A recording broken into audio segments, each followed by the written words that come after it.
جملة غيرت مجرى التاريخ. قبل الثورة الفرنسية الناس كانت مش لاقية تاكل حرفيا والدنيا كانت خراب. وقتها الناس ابتدت تعمل مظاهرات عشان توصل صوتها للملكة تعمل لهم أي حاجة لأنهم حرفيا مش لاقيين عيش ياكلوه. الناس مش لاقيه عيش تاكل يا مولاتي.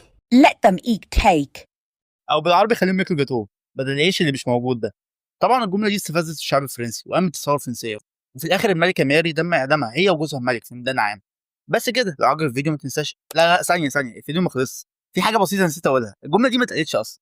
الملكة بريئة مش قوي يعني، هي كانت سبب في فساد كتير بس على الأقل ما قالتش حاجة زي كده.